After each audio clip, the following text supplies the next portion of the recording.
Silakan duduk kembali, Tuhan memberkati. Selamat siang Bapak, Ibu, dan Saudara yang dikasihi oleh Tuhan Yesus Kristus. Shalom. Senang sekali saya Pendeta Rubin Adi Abraham bisa hadir bersama dengan istri saya Lena. Dan saya tentu berterima kasih untuk Pastor Philip dan seluruh tim pengembalaan dari GMS Surabaya ini. Dalam ibadah ini saya menyampaikan firman dengan judul Perkataanmu Menentukan Masa Depanmu. Bapak, Ibu, dan Saudara sekalian, saya pernah membaca sebuah kisah, ada seorang anak kecil yang bernama Tom. Satu kali di sekolah dia mendapatkan surat dari kepala sekolahnya. Dan berkata, Tom, ini kasih ke mama kamu, jangan kamu baca sendiri ya. Tom pulang ke rumahnya, dia kasih surat itu ke mamanya, dan kemudian mamanya baca. Dan Tom tanya, Mama, isi suratnya apa?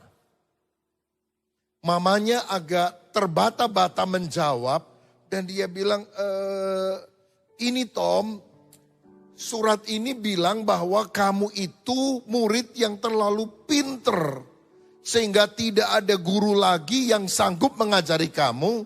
Sehingga mulai besok kamu gak usah pergi ke sekolah. Karena kepala sekolah minta mama saja yang mengajari kamu di rumah. Tom kemudian bilang, oh kalau gitu ya gak apa-apa. Saya juga seneng diajar sama mama di rumah. Sejak itu Tom tidak pernah sekolah lagi. Saudara-saudara, sekian puluh tahun berselang, ibu daripada Tom telah mati.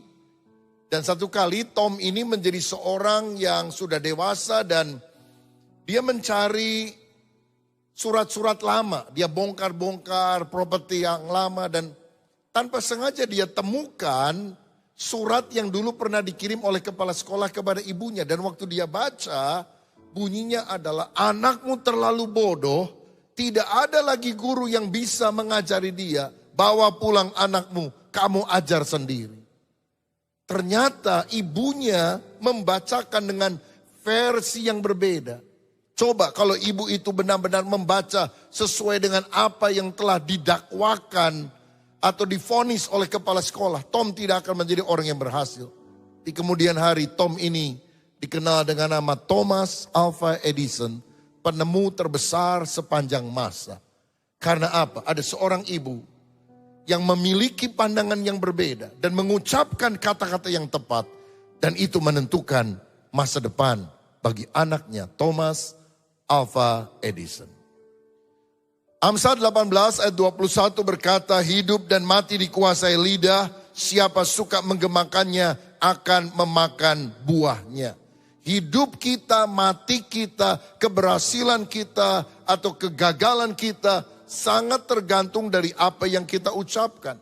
Sehingga kalau saudara ingin memiliki masa depan yang baik, kita harus menjaga mulut kita. 1 Petrus 3 ayat 10. Siapa yang mau mencintai hidup dan mau melihat hari-hari baik, ia harus menjaga lidahnya terhadap yang jahat dan bibirnya terhadap ucapan-ucapan yang menipu. Saudara mau memiliki masa depan yang cerah? Jaga mulutmu. Mulutmu adalah harimaumu. Itu akan menerkam kita kalau kita tidak menjaga perkataan kita. Saya pernah membaca kisah ada seorang raja Mesir yang meminta kepada juru masak di istananya untuk memberikan kepada dia daging yang paling bagus sekaligus daging yang paling jelek sebagai persembahan kepada dewanya. Dan tentu para juru masak menjadi bingung apa daging yang paling baik dan apa daging yang paling jelek. Untunglah satu orang punya hikmat, dia ambil lidah saudara, lidah sapi. Dan dia bilang ini daging terbaik tapi ini juga daging terjelek. Kenapa? Karena dengan lidah kita bisa mengucapkan hal-hal yang baik. Tapi dengan lidah yang sama kita bisa mengucapkan hal-hal yang sangat buruk. Tentu Tuhan tidak ingin kita memiliki perkataan seperti itu. Tuhan mau kita punya perkataan dari lidah. Mengucapkan hal yang baik. Bukan baik atau buruk. Bukan benar atau yang palsu. Tapi perkara-perkara yang baik yang keluar dari mulut kita. Jika demikian, bagaimanakah kita bisa memiliki perkataan yang akan menentukan masa depan cerah bagi kita? Ada 3 hal yang saya mau bagikan untuk saudara. Yang pertama, kita harus menghindari perkataan yang buruk. Efesus 4 ayat 29 berkata, janganlah ada perkataan kotor keluar dari mulutmu, tapi pakailah perkataan yang baik untuk membangun di mana perlu, supaya mereka yang mendengarnya beroleh kasih karunia. Kalau kita udah jadi orang Kristen, perkataan yang memaki-maki orang, anjing lu, monyet lu, babi lu, sudah harus hilang dalam hidup kita. Kita di rumah jangan bilang dasar suami bego, istri bodoh. Itu tidak boleh ada dalam mulut kita. Karena ciri orang yang sudah lahir baru, mulutnya diperbaharui. Orang kalau sakit pergi ke dokter, dokter suka bilang buka mulut. Lihat lidahnya. Karena lidah menentukan kesehatan ataukah kita sakit. Betapa pentingnya kita menjaga lidah supaya damai sejahtera, sukacita, kemenangan kita alami dalam kehidupan. Saya tinggal di Bandung dan satu kali sehabis khotbah, saya dan istri pergi sebuah tempat makanan outdoor, saudara-saudara. Lalu saya pesan makanan dan saya duduk di meja bersama dengan istri. Di samping meja kami ada anak-anak SMA, kelihatannya mungkin 6-8 orang juga lagi duduk pesan makanan. Dan mereka ngobrol suaranya keras saudara. Dan saya heran karena setiap kali mereka ngomong selalu ada kata-kata kasarnya, ada anjingnya. Anjing, anjing. Yang lain juga jawab, anjing. Saya jadi bingung, saya bilang, kok sebelah kita anjing semua nih ya. Ayo kita pindah aja dah tempat duduk, begitu saudara. Kadang-kadang ada orang yang latah, omongannya sudah kasar. Ya, ada satu anak SMA yang lain, dia suka ngomong kasar begitu, suka ngomong anjing. Jadi satu kali ada guru waktu jam istirahat lagi lewat, itu anak lagi ngomong, anjing. Dia bilang, kamu itu ngomong kasar, push up 10 kali katanya. Wah terpaksa push up saudara. 1, 2, itu anak yang lain merubung. Karena ciri anak SMA di mana-mana sama. Bersuka cita di atas penderitaan orang lain. Begitu saudara. Ya 3, 4, 5. Waduh diketawain sama mereka. 6, 7. Ini anak udah merah mukanya. Udah malu saudara. 8, 9, 10. Waduh waktu dia bilang 10. Dia senang, dia langsung bangun. Dia bilang aduh capek juga anjing katanya. Karena latah saudara. Gurunya bilang apa? Ngomong anjing lagi. Ayo push up 10 kali lagi katanya. Saudara, Tuhan ingin agar kata-kata kita mengucapkan berkat. Bukan kata-kata kotor atau kasar. Satu hari ada seorang majelis gereja. Melihat anaknya pulang dari sekolah pas pembagian raport. Lalu dia lihat raport anaknya. Banyak merahnya saudara. Nilainya jelek. Marah dia, dasar anak bego. Anaknya kaget, dia bilang, papa saya memang nilainya jelek. Tapi papa kan majelis, masa ngomong bego? Bego kan kata-kata kasar. Ayahnya kaget, ditegur sama anaknya, dia cari akal. Dia bilang, enak, bego itu bukan kata-kata kasar. Itu kata-kata motivasi. BEGO, bangkitlah engkau, gunakan otakmu katanya. Dia cuma ngeles saja saudara sekalian, gak mau disalahkan. Amsal 12 ayat 18 berkata demikian. Ada orang yang lancang mulutnya seperti tikaman pedang, tetapi lidah orang bijak mendatangkan kesembuhan. Hati-hati dengan mulut kita, jangan lancang, jangan menusuk, jangan menyalahkan, jangan merendahkan lawan bicara kita. Karena itu seperti pedang yang menikam. Perkataan fitnah, lidah yang bercabang, hoax, kemana-mana itu akan sangat merugikan orang. Alkitab berkata orang yang tidak mengekang lidahnya, ibadahnya sia-sia. Yakobus 1 ayat 26. Jikalau ada orang yang menganggap dirinya beribadah, tetapi tidak mengekang lidahnya, ia menipu dirinya sendiri, maka sia-sialah ibadahnya. Mari jaga mulut kita. Jangan menekan, jangan mengancam. Apalagi di dalam keluarga. Biarlah atmosfer keluarga baik. Karena suami bicara baik kepada istri. Istri bicara baik kepada suami. Orang tua bicara baik kepada anak. begitu juga sebaliknya. Saya ingat satu kisah, satu hari ada seorang yang ngomong gini sama temennya, seorang bapak di kantor. Gua ini lihat ya, bini lu itu luar biasa itu sifatnya, banyak galak dan sebagainya. Tapi kok kamu diem aja, kamu kelihatannya sabar banget, gak pernah marah. Kenapa ya? Oh gini, waktu kita menikah, istri saya beli kucing. Lalu dia kasih makan tuh kucing pada hari pertama. Dicakar tangannya. Istri saya ternyata sabar, dia gak marah. Dia cuma bilang, 1. Besoknya, kucing dikasih makan lagi. Dia cakar kembali untuk kali kedua. Istri saya sabar. Dia cuma bilang 2. Besoknya, kucing itu dikasih makan lagi. Dicakar lagi untuk ketiga kalinya. Istri saya juga gak marah. Dia cuma bilang 3. Malah dia pergi ke dapur, dia bikin makanan lebih banyak. Dia kasih makanan ekstra untuk kucing. Kucing makan dengan lahap, tiba-tiba kelepek mati. Rupanya diracun, saudara-saudara. Melihat itu, suaminya syok. Dia bilang, waduh kejam banget kamu pembunuh berdarah dingin. Waduh saya ngeri kawin sama kamu, waduh dimaki-maki istrinya.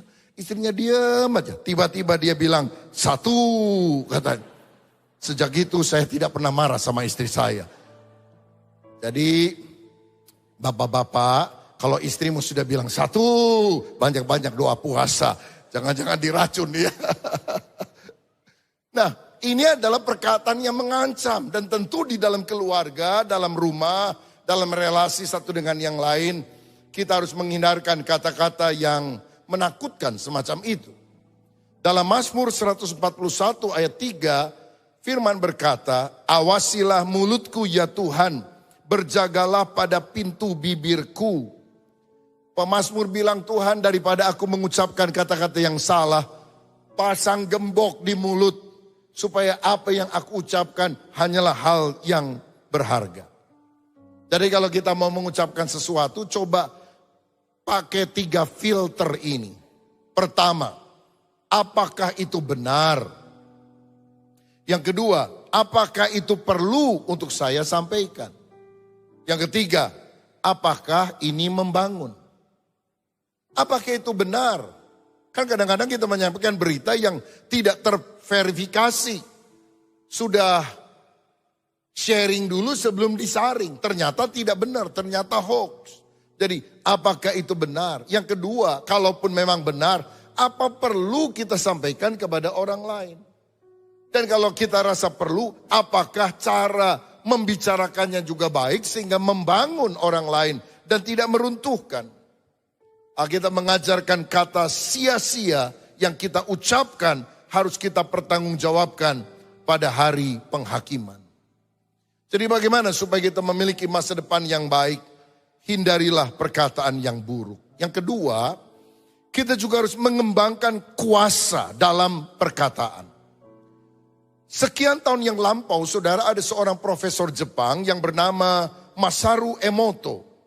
Dia melakukan penelitian dengan air dan dia kemudian menulis banyak buku, antara lain The Hidden Message in Water, The True Power of Water. Dia menunjukkan bahwa pikiran, kata-kata, emosi, doa, dan musik memiliki efek langsung pada pembentukan kristal air. Jadi dia ambil air, kemudian diteliti dengan mikroskop molekul airnya seperti apa. Dan ternyata kalau saudara lihat gambar yang ada di depan, ketika air yang diambil itu diucapkan kata-kata yang baik, peace misalnya, damai sejahtera, atau thank you, terima kasih. Maka dia membentuk semacam kristal yang bagus. Love, kasih juga membentuk kristal, molekul kristal yang bagus. Dari penelitian terhadap air di bawah mikroskop itu. Tetapi ketika ada kata-kata kasar seperti I will kill you, aku akan bunuh kamu. Itu molekulnya sepertinya berantakan, aut-autan begitu saudara. Ada satu daerah di Fujiwara yang molekul air ketika diteliti dengan mikroskop itu tampaknya kacau. Tapi kemudian dilakukan doa di sana dan diteliti lagi, molekul airnya membentuk satu bentukan seperti kristal yang indah. Ini menunjukkan apa yang kita ucapkan itu punya dampak yang besar terhadap diri kita dan terhadap lingkungan kita. Dan tahukah saudara, 70% tubuh kita terdiri dari air. Sehingga apa yang kita ucapkan itu akan sangat menentukan kepribadian kita. Lagi pula di dalam Bilangan 14 ayat 28. Ketika orang Israel berjalan di padang pasir. Dan dia selalu ngomel bersungut-sungut kepada Tuhan. Dia bilang, lebih baik aku mati di Mesir daripada mati di padang gurun ini. Buat apa Tuhan membawa kami kemari? Dan Tuhan bilang demikian. Katakanlah kepada mereka demi aku yang hidup. Demikianlah firman Tuhan. Bahwasanya seperti yang kamu katakan di hadapanku. Demikianlah akan kulakukan kepadamu. Tuhan bilang kamu mau ngomong apa? Kamu menyesal aku bawa keluar dari Mesir. Kamu bilang lebih baik mati di padang gurun ini. Apa yang kamu ucapkan, aku akan lakukan kepadamu. Hati-hati saudara. Kalau engkau lagi ngalami masalah dan bilang, aduh mati gua. Jangan-jangan mati beneran loh. Aduh rasanya gak sanggup, mana tahan. Kita akan kehilangan energi, vitalitas dalam kehidupan kita. Kalau saudara sakit katakan, aku tidak akan mati, tapi aku akan sembuh dan aku akan memuliakan Tuhan. Haleluya. Oleh bilurnya aku telah disembuhkan. Dan Tuhan sorga akan berkata, apa yang kamu katakan di hadapanku, aku akan melakukannya kepadamu. Dengan mulut kita dibenarkan, dengan mulut kita akan dipersalahkan. Dengan mulut kita memperoleh kehidupan, dengan mulut yang sama, kematian, kerugian, kesialan bisa menerkam kehidupan kita. Karena itu jaga perkataan kita agar ada power, ada kuasa dalam apa yang kita ucapkan. Saudara, perkataan itu memiliki daya cipta. Ingatkah saudara, bagaimana Tuhan menciptakan alam semesta? Hanya dengan perkataannya. Jadilah terang, jadilah cakrawala, jadilah matahari, bulan dan bintang. Semuanya itu ada. Bagaimana caranya Yesus meneduhkan Danau Galilea yang sedang mengamuk? Dia berdiri dan berkata, diam, tenanglah. Gelombang badai langsung reda karena ada kuasa dalam perkataan Yesus. Ada perwira Kapernaum datang kepada Yesus dan bilang, hambaku sakit. Tapi engkau tidak perlu datang ke rumahku. Namun ucapkan saja satu patah kata, maka hambaku akan sembuh. Yesus berkata, pulang hambamu sembuh. Langsung hambanya yang sakit menjadi sembuh. Ada kuasa penciptaan dalam kata-kata kita. Apalagi kalau kita beriman kepada Kristus. Seperti Allah menciptakan yang tidak ada menjadi ada. Tuhan menaruh kuasa itu dalam diri kita. Karena di dalam Matius 21 ayat 21 dikatakan. Aku berkata kepadamu, sesungguhnya jika kamu percaya dan tidak bimbang. Kamu bukan saja akan dapat berbuat apa yang ku berbuat dengan pohon ara itu, tetapi juga jikalau kamu berkata kepada gunung ini, beranjaklah dan tercampaklah ke dalam laut, hal itu akan terjadi. Hati percaya, mulut mengaku, mujizat akan terjadi. Mulut mengaku, hati nggak percaya, nggak akan ada mujizat. Hati percaya, tapi mulut tidak mengucapkan kata-kata yang sinkron dengan apa yang di dalam hati, tidak akan ada mujizat. Hati percaya, mulut mengaku, mujizat akan terjadi dalam kehidupanmu. Karena itu ingat saudara, saya bukan apa yang orang katakan tentang saya. Saya adalah apa yang Yesus katakan tentang saya. Orang boleh berkata engkau bodoh, engkau rugi, engkau sial, engkau tidak akan berhasil. Tapi kalau engkau pegang firman Tuhan, Tuhan berkata, aku mengasihi engkau. Engkau biji mataku, aku menghargai engkau. Engkau mulia, aku menebus engkau. Engkau adalah anakku yang kukasihi. Selembar rambut tidak akan jatuh dari atas kepalamu kalau aku tidak menghendakinya. Burung di udara Tuhan pelihara, apalagi engkau, aku akan pelihara. Presiden kita sudah bilang, tahun ini sulit, tahun depan gelap. Tapi saya yakin, bagi orang yang beriman kepada Kristus selalu ada terang. Karena Yesus adalah terang dunia. Dia akan memberikan kehidupan bagi setiap orang yang percaya kepadanya. Saudara, karena itu kembangkan perkataan yang berkuasa. Itu yang saya sebut sebagai perkataan profetik. Apa itu perkataan profetik?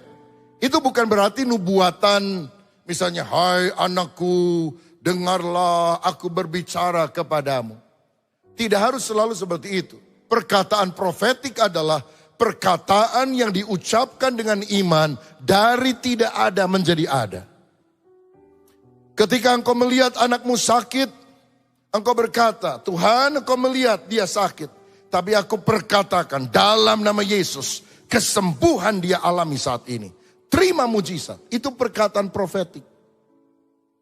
Temanmu tanya, katanya kamu sudah doa, katanya kamu percaya Tuhan tolong. Mana mujizatnya belum datang? Saya belum lihat. Ucapkan perkataan profetik. Mujizat saya on the way. Sedang dalam perjalanan. Dan aku akan menerimanya. Tidak lama lagi. Itu perkataan profetik. Menciptakan dari yang tidak ada menjadi ada. Karena dasarnya adalah firman. Saudara-saudara, Roma 10 ayat 8 berkata begini. Roma 10 ayat 8. Firman itu dekat kepadamu, yakni di dalam mulutmu dan di dalam hatimu. Itulah firman iman yang kami beritakan. Kalau firman ada di dalam hati kita dan kita ucapkan dengan iman, dia akan menciptakan sesuatu yang luar biasa. Saudara, saya mau bilang betapa pentingnya kita mengisi hati kita dengan firman Tuhan. Kalau gelas ini atau botol ini diisi dengan air putih, lalu luber, yang keluar adalah air putih. Tapi kalau gelas atau botol ini diisi dengan air got, lalu luber, yang keluar juga air got. Kalau saudara tiap hari mengisi pikiranmu dengan hal-hal yang kotor, yang luber adalah hal yang kotor. Tapi kalau setiap hari engkau mengisi hatimu, pikiranmu dengan firman, yang keluar tiap hari hanyalah firman, firman, firman. Waktu engkau lagi ngalami masalah, tiap hari saudara baca Alkitab, yang Tuhan akan munculkan, ingatkan adalah firman yang menguatkan. Satu kali ada seorang pendeta yang sakit, demam panas 39 derajat Celcius. Waduh, mengigau saudara, ngomong udah gak sadar, ya tidak bisa dia kontrol, mengigau. Dan dia bilang, Tuhan adalah gembalaku, tak akan kekurangan aku. Pergilah, jadikan semua bangsa muridku. Marilah kepadaku yang letih lesu berbeban berat, aku memberikan kelegaan kepadamu. Kenapa dia ngomong begitu? Karena yang diisikan tiap hari firman, firman, firman. Jadi waktu mengigau, waktu panas badan tinggi, dia nggak bisa ngontrol perkataannya. Itu di alam bawah sadarnya keluar semuanya, firman. Kalau nanti malam saudara panas badan 39 derajat Celcius, lalu saudara ngomong ngaco sendiri, kira-kira yang keluar apa ya? Jangan sebut nama istri orang, saudara sekalian. Bisa jadi masalah besar dalam keluargamu. Betapa pentingnya input yang kita masukkan di dalam hati dan pikiran kita. Itu akan menentukan hasil yang luar biasa. Izinkan saya menyampaikan kesaksian ini. Sejak 3 tahun yang lalu saya berdoa dan berusaha untuk membangun sebuah gereja di daerah Bandung Timur. Bandung Timur adalah satu daerah yang setahu saya belum ada gereja yang mendapatkan izin secara resmi. Beberapa tahun yang lalu ada daerah namanya Ranca Ekek di sekitar Bandung Timur. 7 gereja semua ditutup. Ya, kebanyakan ruko yang katanya tidak berizin. Berapa bulan yang lalu ada HKBP juga diserbu oleh massa. Kesulitan demi kesulitan kita alami. Itu daerah yang hijau. Mungkin saudara pernah dengar Cilegon. Cilegon adalah daerah yang tidak ada gereja sampai hari ini. Karena ada perjanjian darah yang pernah dibuat oleh orang-orang tahun 70-an bahwa tidak boleh ada gereja di sana. Padahal orang Kristen di sana hampir 3.000 orang. Tapi tetap tidak boleh. Mereka harus kebaktian ke kota terdekat, Serang. Nah, kami pernah ada cabang binaan di sana, saudara-saudara, yang terpaksa harus menggunakan kompleks Kopassus. Karena di sana dibangunkan sebuah gedung untuk ibadah dan dipakai 7 gereja secara bergantian. Dari jam 6 pagi sampai jam 7 malam, rata-rata 2 jam, 2 jam, 2 jam, lalu gantian ibadah. Dan itu jaraknya kira-kira 20 kilometer dari Cilegon ke Serang. Cilegon lebih viral. Bandung Timur nasibnya seperti itu. Cuma kurang viral dibandingkan dengan Cilegon. 3 tahun yang lalu saya membeli sebidang tanah di kompleks perumahan namanya Sumarekon. Dan luasnya kira-kira 2 hektar. Kami mencoba mengurus izin untuk gereja dan juga theme park atau museum kisah-kisah Alkitab modern yang kita sebut sebagai The Journey. Jadi orang akan lihat tentang kisah penciptaan, kemudian tentang kisah Bahtranu, tokoh-tokoh Alkitab, terutama Tuhan Yesus, lalu peristiwa sampai akhir zaman, saudara-saudara. Sehingga kalau orang masuk ke sana, saya arahkan terutama anak dan remaja, mereka punya mindset yang berubah. Karena mereka bisa melihat Alkitab bukan dikhotbahkan, tetapi Alkitab ditunjukkan di depan mata mereka. Dengan visualisasi Bible story, dengan teknologi 5D, sehingga orang bisa mengerti konsep firman Tuhan. Kami berdoa, kami bergumul sampai 3 tahun ini, karena sulit sekali mengurus izinnya. Biayanya besar, tanahnya mahal, tapi walaupun sulit bagi Tuhan tidak ada yang mustahil. Oleh anugerahnya bulan yang lalu izinnya keluar. Resmi izin gereja, saudara-saudara. Wow, Tuhan itu dahsyat, Tuhan itu luar biasa. Karena itu tanggal 11 Oktober beberapa yang lalu kami melakukan doa bersama dan peletakan batu pertama untuk pembangunan itu bisa segera dimulai. Sehingga ini menjadi satu tempat di mana orang bukan hanya beribadah di gereja, tapi juga di kompleks itu adalah theme park, museum kisah Alkitab modern supaya orang melihat Injil dipertontonkan kepada mereka. Dan saya mau bilang, dari sejak awal kami punya tim doa. Selain tim yang datang ke masyarakat dan sebagainya, mengurus ke pemerintahan dan sebagainya, kita sertai dengan tim doa. Dan semua harus memperkatakan perkataan iman. Bagi Tuhan tidak ada yang mustahil. Kalau engkau bilang susah, mana bisa, mana mungkin, gereja yang lain mengurus gak pernah dapat izin, maka kita akan mengalami hal yang sama. Tapi walaupun tampaknya sulit, anugerah Tuhan lebih besar dari masalah kita. Anugerah Tuhan lebih dahsyat dari pergumulan kita. Masalahmu yang terbesar bisa menjadi mujizatmu yang terbesar. Karena Allah yang kita sembah adalah Allah yang besar, Allah yang dahsyat, Allah yang sanggup mengubah yang tidak mungkin menjadi mungkin. Bagi Dia tidak ada yang mustahil. Berikan kemuliaan untuk Tuhan Yesus Kristus. Karena itu saudara, miliki kuasa di dalam perkataan. Hati percaya, mulut mengaku. Perkataan profetik terjadi. Saya berkali-kali ucapkan, dalam nama Yesus akan ada gereja resmi di daerah Bandung Timur. Kami perkatakan itu saudara-saudara. Orang bilang mana bisa. Ada yang ngurus izin ruko gak keluar. Izin 200 meter gak keluar. Saya mikirnya gini. Ngurus izin gereja sebesar ruko sama sulitnya dengan ngurus izin gereja yang luasnya 2 hektar. Jadi kalau mau ngurus sekalian yang besar. Saudara minta yang kecil, Tuhan kasih yang kecil. Saudara minta yang sedang, Tuhan kasih yang sedang. Saudara minta yang besar, Allah bukannya tidak mampu. Allah sangat mampu mengabulkan doa saudara. Karena tidak ada perkara yang terlalu besar yang tidak bisa Dia selesaikan. Karena Tuhan yang kita sembah, Allah yang dahsyat. Tidak ada hal terlalu kecil yang dia abaikan. Tapi tidak ada hal yang terlalu besar yang tidak bisa dia atasi. Tinggal respon kita, hati percaya, mulut mengaku. Mujizat masih terjadi sampai hari ini. Yang ketiga, bagaimana supaya kita memiliki perkataan yang mendatangkan masa depan yang penuh pengharapan. Kita harus memiliki perkataan yang menjadi berkat. 3 hal. Pertama, menghindari perkataan yang buruk. Kedua, mengembangkan kuasa dalam perkataan. Yang ketiga, memiliki perkataan yang menjadi berkat. Dalam Lukas 1 ayat 39 sampai 41 saya membaca ayat Alkitab tentang bagaimana perkataan itu jadi berkat. Dikatakan begini, beberapa waktu kemudian berangkatlah Maria dan langsung berjalan ke pegunungan menuju sebuah kota di Yehuda. Di situ ia masuk ke rumah Zakaria dan memberi salam kepada Elisabet. Dan ketika Elisabet mendengar salam Maria, melonjaklah anak di dalam rahimnya. Dan Elisabet pun penuh dengan Roh Kudus.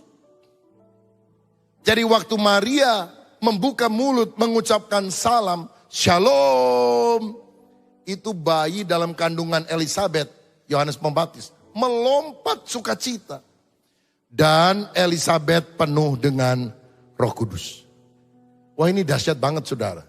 Gak perlu nyanyi dulu nyembah Tuhan setengah jam. Gak perlu altar call dulu. Gak perlu ditumpangin tangan dulu oleh hamba Tuhan. Supaya orang penuh dengan Roh Kudus. Maria buka mulut saja kasih salam. Shalom alaihim. Orang itu penuh dengan Roh Kudus. Ini doa saya. Ibu-ibu, para wanita. Ketika engkau buka mulut. Suamimu penuh dengan Roh Kudus. Jangan sampai engkau buka mulut. Suamimu kerasukan roh setan. Saudara sekalian. Sebab banyak orang kalau buka mulut, wah, malah pecah perang dalam rumahnya. Betapa perkataan kita ini harus jadi berkat. Caranya gimana? Pertama, kita harus menjaga hati. Karena perkataan itu cermin dari isi hati. Jagalah hatimu dengan segala kewaspadaan, karena dari situlah terpancar kehidupan. Bahkan ketika orang mengata-ngatai saudara, ingat hal ini. Saudara gak bisa jaga mulut orang, tapi engkau bisa jaga hatimu sendiri.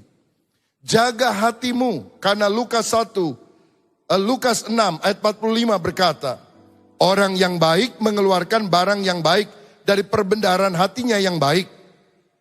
Dan orang yang jahat mengeluarkan barang yang jahat dari perbendaharaannya yang jahat. Karena yang diucapkan mulutnya meluap dari hatinya. Ada orang bilang gini, saya sih hatinya baik, cuma mulutnya aja yang jahat.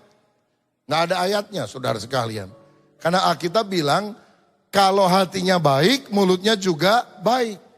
Mulut itu jahat karena berasal dari hati yang jahat. Karena itu jaga hati. Kedua, kita harus memperkatakan firman, pujian, dan ucapan syukur.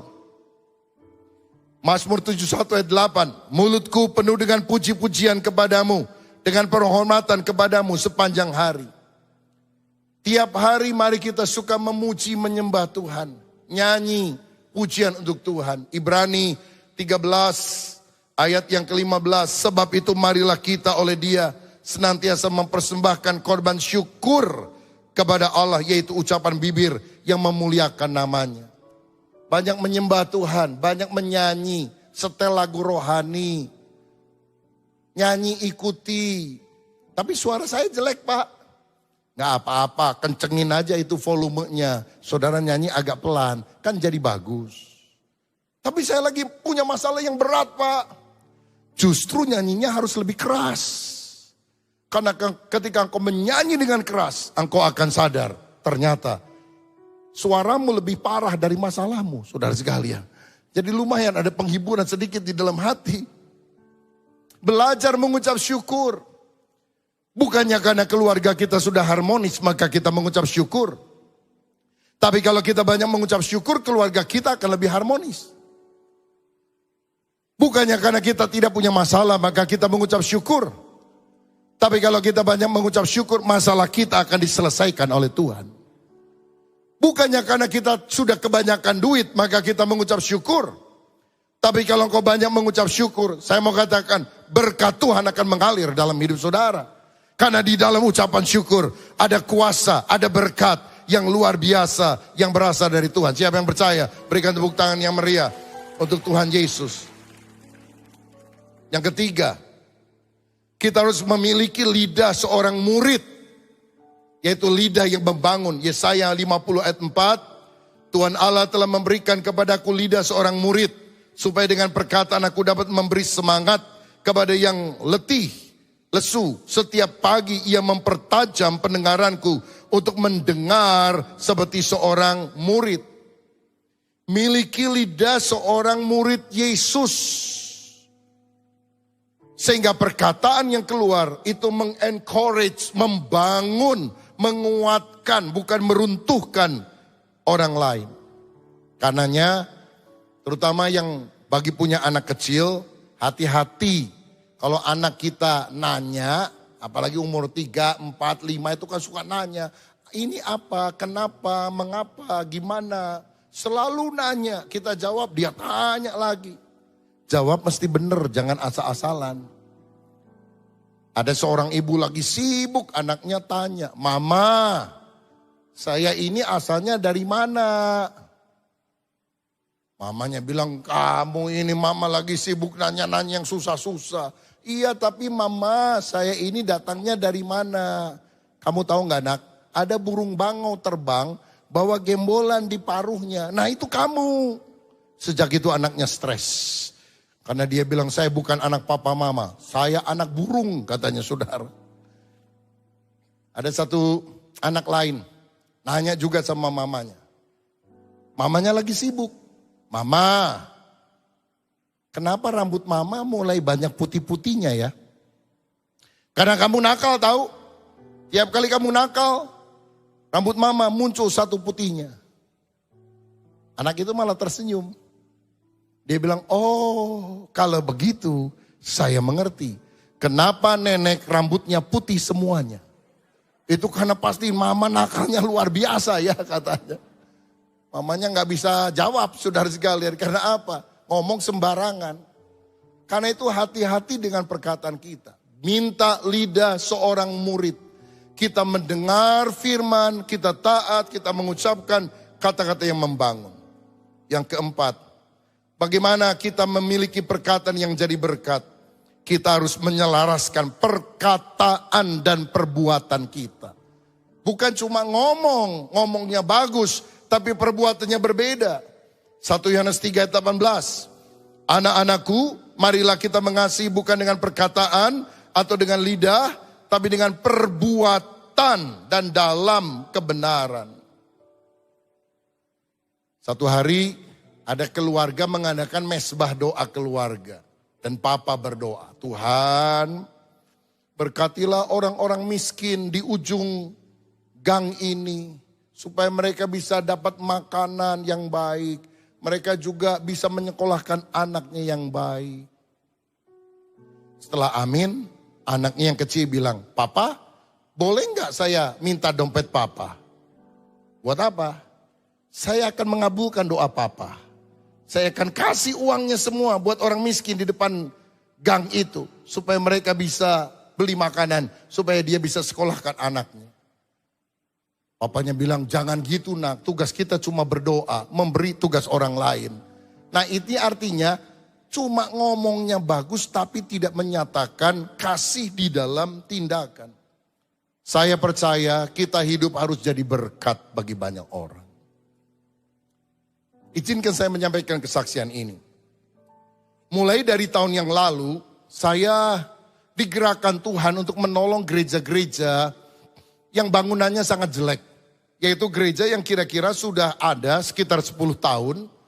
Pernah mencoba untuk membangun tapi selalu gagal. Karena di desa, di pegunungan, uangnya sangat terbatas. Kita cari gereja-gereja seperti itu. Ada yang lantainya dari tanah biasa. Lalu temboknya cuma terbuat dari kayu-kayu yang seadanya. Atapnya juga terbuat dari cuma dahan pohon dan sebagainya. Dan kemudian saya menyebut sebagai battle project. Bethel itu artinya rumah Tuhan. Proyek untuk membangun rumah Tuhan. Dan kita mulai bangun, saudara-saudara, ada tim, insinyur, arsitek dan sebagainya, kita sudah buat template-nya. 7 kali 13, modelnya seperti ini. Dan kita kasih target kira-kira 4-5 bulan. Kita nggak kasih uangnya kepada pendetanya, kita kasih langsung kepada orang yang bisa bangun, uangnya kita transfer berkala sesuai laporan kepada toko bahan bangunan yang ada di sekitar itu. Dan kemudian kita mulai selesaikan. Saudara, saya cari sponsor entah dari gereja, dari pribadi dan sebagainya. Kira-kira 150 juta satu gereja. Untuk di desa, ini lumayan lah, bisa cukup saudara. Ya kadang-kadang ada yang 180 juta, kalau di Papua bisa 3 kali lipat karena transportasi mahal. Tapi dalam jangka 1 tahun lebih, kita telah bisa membangun lebih kurang 40 gereja. Sebetulnya kalau kita bersatu, ada banyak orang-orang yang menderita rumah-rumah Tuhan yang sangat jelek, itu kita bisa bangunkan. Kalau sudah lihat gambar ini salah satu gereja yang ada di TTS di NTT, saudara. Lihat, kondisinya sangat memprihatinkan. Itu tempat ibadahnya, bangkunya itu bangku kayu biasa begitu saja.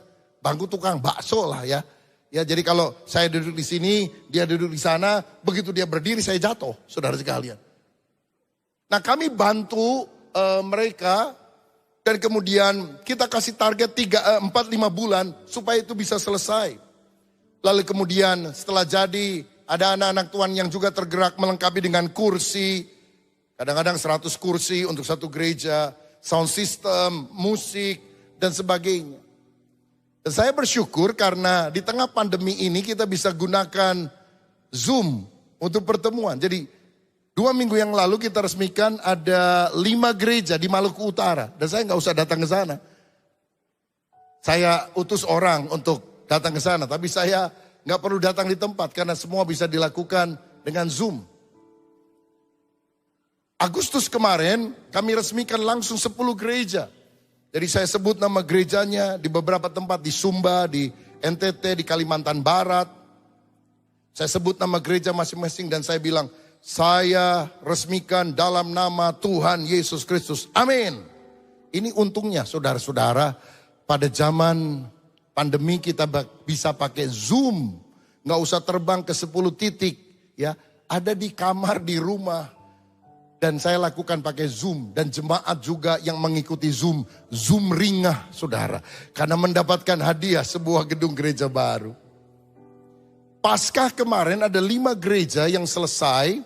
Saya tanda tangani, prasasinya dibawa ke sana. Dan saya bilang begini. Hamba Tuhan dan jemaat, kami mengucapkan selamat hari Paskah. Dan hadiah Paskah untuk Anda adalah sebuah gedung gereja baru. Nikmatilah ini dan bawalah jiwa-jiwa baru untuk dimenangkan lebih banyak lagi untuk Tuhan Yesus Kristus. Dan saya bisa menghayati perkataan Yesus. Terlebih bahagia memberi daripada menerima. Ada hamba-hamba Tuhan sampai nangis saudara. Dia bilang saya udah berusaha lebih dari 10 tahun. Memang jemaat kami sangat miskin. Persembahannya juga beberapa kasih pisang, kasih ubi. Banyak yang gak bisa kasih uang. Gimana kita bisa bangun gedung ini?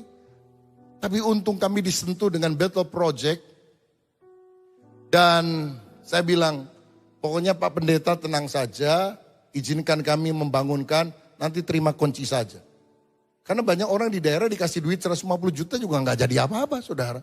Bukan soal tidak jujur, tapi tidak ada kemampuan untuk melaksanakannya. Kita bantu sampai terjadi semuanya.